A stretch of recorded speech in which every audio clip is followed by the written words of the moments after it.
All right, hey everybody. We're about a third of the way from Clemson to DC. We drove for 300 miles and now we're supercharging at this gas station here. So you can see all the pumps in front of us, and there's about 8 superchargers. We finally got past our first 1,000 miles of free supercharging, and you can see right here it's ticking up. It's at almost $11. When we got here, we were at 100 miles of range. We've been here for maybe 10 minutes, 10, 12 minutes, and it's already added 130 miles. So when some people ask like, oh my gosh, are you going to have to sit and charge forever?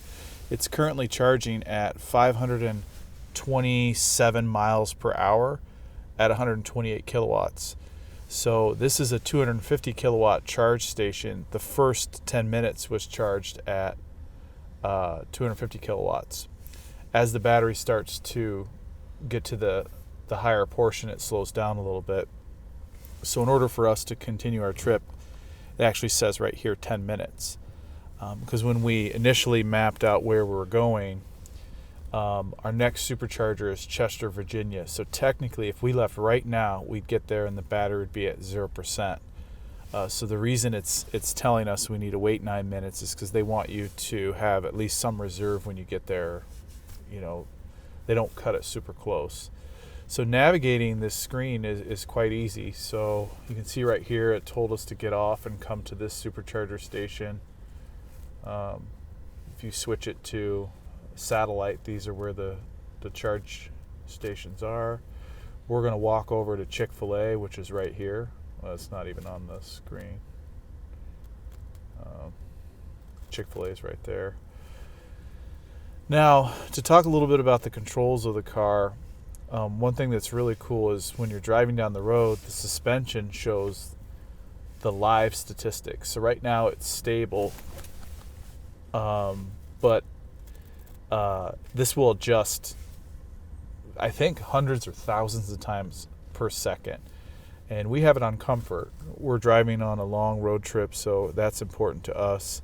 You can also do an advance and adjust the ride and handling separately, but we just set it on comfort. The Autopilot is right here, so we have navigate on Autopilot, traffic light and stop sign control, and then summon. We had those turned off, but I got them turned back on. And we had the Model 3, and I know something that Sandy and I have been complaining about is we missed the trip energy display. So typically when you take a trip, it's going to display in graphical form how much energy you're using and whether or not you're beating their predictive model or performing worse than their predictive model. Now what that does is it just shows up here. So since this video started, now we'll show up at our next supercharger in Chester, Virginia with 3% of charge. Here's our final destination arrival time, including that 35 minutes of charge time. So essentially we're going to drive for 9 hours, and it's going to require us to charge for 25 minutes here, 6 of which I've been talking, and then 35 minutes in Chester, Virginia, and then we'll arrive in Laurel, Maryland with 18%. So it's no mystery that people are scared about, oh, how am I gonna travel with the range anxiety. This vehicle with 400 miles of range, I think, is just like the exact perfect amount. And we'll get into a little bit more of the controls and how it is using this. But for now, it's a little overview. Okay, here we are. Finally, I get a chance to drive.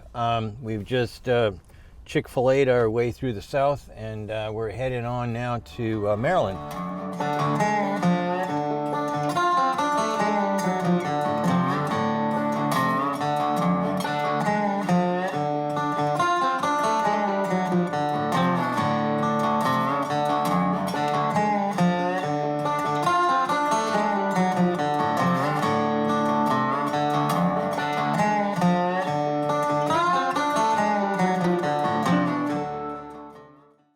So anyway, we're driving the 3, and the question is, which one did I like best, the 3, the Y, or this S? So It's hard to say because, quite frankly, the cars drive pretty much the same. The comfort level, at least in the front seats, is equivalent. I'm not a big fan so far of the rear seat of the S, but the front seat's just as comfortable as what I had in the 3 and the Y. Now, the Y we didn't get a chance to go out too much on, but the limited amount of time that I got to drive the Model Y, like was like 2 days or something like that, I really did notice a difference in the driving characteristics of the car, and then later on we found out that the big castings were back there, and that made a big difference on keeping it stable. So so far my first choice obviously is this one, simply because I really like the yoke style steering wheel. I like some of the features. I like the idea that with my hand up here I can use the turn signal. I don't have to hunt for anything. Everything seems to be obvious. I really hate steering wheels that cover up the front instrumentation. So this really works out well for me. I'm pretty happy with pretty much everything that goes on here. The 3 is a nice car. The Y is probably the one that I would, if I was going to buy an ordinary, like a sedan, I'd probably get the Y because it's the right price and it handles remarkably well. Doesn't go as fast as this, and that's probably one of the reasons I wouldn't buy an S, was because I'd probably lose my license in about a week. So so my first choice might be the Y. But as far as comfort, and if I had to drive a sedan and I had the money, pretty hard to beat this. I mean, there's so many features and functions, so many nifty little things. I love this steering wheel. I wonder if they're going to be bringing this as an option, maybe they could bring this as an option to the Y and the 3. And I'm really hoping it's going to be in my Cybertruck, because that is really and truly, that's what I need and want. I've been driving Jeeps my whole life, and the Cybertruck is probably what I need or want in the future. Hey, did it Now, just slow down it did. So I was just going to mention, when we went around that corner, that was a different experience. I don't know what happened there, but it was struggling to think about what it wanted to do. That's the first time I've experienced that. I never had that in the 3, for sure. It slowed on the curb, which you should do at some occasions. But Not when I'm on the high side. Why would I slow down? I mean, it's not like this. You're not going to get your tires breaking away. I don't know what that did. But we've already had a phantom stop on my trip. Did you get any of those? It was a phantom brake check, not a full stop. Well, not a fault. Yes, a phantom braking. And I don't think Cory experienced that in the 3 when we were driving around, but I don't think I had that. But this is the first time that I've had something odd happen going around a corner or going around a curve. And since I got in, I did have the phantom braking. So, but so far that's it. And I do love this. I like driving these cars because you can look around a little bit. You don't have to have your head glued to the dots. And quite frankly, I just noticed that I'm looking straight ahead, when in actuality, after you get in this for a while, you start looking around to enjoy the rest of the view.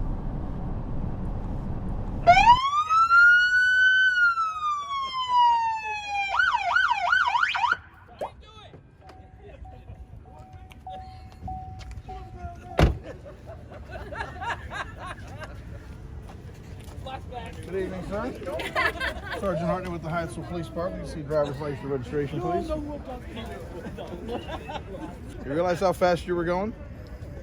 I thought it was 135. What kind of a car is this that can go that fast? Model S Plaid, sir. A Model S Plaid. Can you explain what that is? I don't understand. I've never heard of that before. 3 carbon fiber sleeved internal permanent magnet motors. Well, 110 kilowatt hour battery, 400 volts nominal. well, that being the case, I think I'm going to have to give you a warning. That's a hell of a vehicle. Have a good Well, evening. wait a minute. Can't you throw them in irons or something? Isn't there a flogging station? Come on.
All right, Sandy, we're here in Laurel, Maryland. We're going to do a recap of day 3. And how was the turnout in Maryland? I would say it's phenomenal. I have no clue how many people were there. I couldn't see how deep the crowd was, but I mean, it was a big crowd, and a whole bunch of us went to dinner as well. It certainly was a monumental kind of operation. I don't think we've hit any, not even in California did we hit anything as big as that. I was really impressed, and they were really excited. Yeah. And not that it's a competition, but I think that is the #1 turnout that we've had at any of these meet and greets. And why don't you tell them a little bit about the trick they played on me when I pulled up? Well, there'll be some video, but anyway, we pulled in, and Cory was cruising around. We had to go to the upper level of the parking lot, so we got up there, and when we got up and parked the car, we lit up, or actually the cop car in back of us lit up. We didn't know it was a cop car. Lit up. The guy walked over, tapped on the window, and he said, I nailed you guys at 95 miles an hour going down Highway 95. Give me your license and your insurance and your ownership. And Cory, about I actually couldn't believe what I was hearing, because I knew we didn't do any 95, but I was really shocked with the cop car and everything else. It was a joke. It was a prank. We tried to recreate it, and hopefully we'll have some. It was really hard to believe, because we were stuck in very slow traffic, and we didn't take 95. We took the back highways through Virginia to avoid 95, so they assumed 95. I think we got on it for a little bit, but anyway, it was pretty effective. And Cory certainly was affected. And I'm telling you, I was in the front seat because we had just switched driving, and and like I said, initially I was shocked, and then I couldn't help it. I wanted to burst out laughing. I was really it was really a cool trick. Anyways, this guy is also a Tesla owner. I didn't catch his name or his badge or anything like that, but really a cool guy, really a cool cop. It was a lot of fun. A lot of fun. The drive from Clemson to Maryland went pretty smooth. A lot of traffic through Charlotte area, cars everywhere. We got past Charlotte, and driving through Virginia was pretty nice. Yeah, absolutely. We got off on a highway to kind of cut through a little bit more eastern to avoid DC proper. Yeah. And it was nice rolling divided highways. But Sandy, we were on one of those divided highways. We're trying to make a reservation for a hotel. Tell us what the car did when you unbuckled your seatbelt to try and get your wallet. Oh my God. I mean, a red face jumps out of the screen, like in front of me. It was grab the out of wheel, yeah, grab the the wheel, wheel, grab the wheel, yeah. all this other stuff. Everything you could imagine that could go to shock the piss out of you happened, and the red face, long red face thing, that was truly amazing. I definitely was paying attention when that thing went off. So it wasn't a face; it was a picture of the yoke going back and forth. Really, all I saw was a face, and I was, like I said, I was trying to get my wallet out to pay for to get the credit card, trying to drive and having whatever the heck going on in the front of me. It was exciting. So if you have a Tesla and you're driving, do not unbuckle your seatbelt. So there you go. And I've never seen anything like that. You were on autopilot. Navigate on autopilot. I was. That kicked out immediate. Well, I don't know whether I was or not, but because I think I stepped on the brake to bring it out, so I was just driving. But I mean, when that thing went off, holy mackerel, it's like the end of the world. It's very exciting. They do not want a driver abandoning their post, and that's what I gather from Well, that and the fact that they want the driver to be relatively safe. And everybody talks about make sure that your seatbelt is buckled up. Well, in this car, they let you know continuously if you're not buckled up. So when people come along from NHTSA and say things like, "Oh, the car's not safe," really? Who else has got any features like that? Nobody I know of. I never even heard of anybody like that. Well, an occasional chime here or there. Well, the chimes go on, but then they get louder and louder, and there's a little thing in the. But I've never unbuckled before while driving, and that I can tell you that does not happen in any vehicle that I've ever been in, ever. That was a real surprise. So don't do that. Yeah. Don't test it. It's really exciting, but don't do it. So while the car's on autopilot, I want to talk about a couple features because we just finally activated ours. Setting follow distance to 1 instead of 5 allows this car to follow closer than I remember the Model 3, which I like. I felt like the Model 3 on Navigate on Autopilot was so far back that a lot of cars would come in and get in front of you. It didn't show intent that you were following the traffic. That's nice. And now with the buttons on the yoke for changing lanes, it's much easier to just move your thumb around than reach your fingers forward and do the turn signal left and right. Yeah. I did notice on one of the screens there's a toggle that's coming in the future that says change lanes without confirmation. That would be nice, particularly for someone like me who likes to drive in the slow lane and then pass and then get back to the slow lane. Some folks don't like that idea, and that would be me. So I want to stay in the lane I want to stay in. I have a turn signal, and that's what I want to do. I want to use the turn signal. And for me, driving this car with the yoke and with the buttons where they are, I think it's brilliant. I absolutely loathe the buttons that are on the back of a steering wheel. This doesn't have any. And its other cool design feature is that the stitching on the yoke, the steering yoke, is on the back. Most people go crazy trying to make sure that the stitching on a steering wheel is true and plumb, and most of the times it's French stitching, so like a triple stitch, and this doesn't have that, and that's from a manufacturing standpoint and a quality standpoint and a customer satisfaction standpoint it's a nice trick. I like it. Yeah. Well, that's all. One of the things that we really got shocked at was we took an extra 15 or 20 minutes to charge up, and our trip was reformulated and added like about an hour and a half to the trip, because that's when DC goes crazy and everybody's on the road.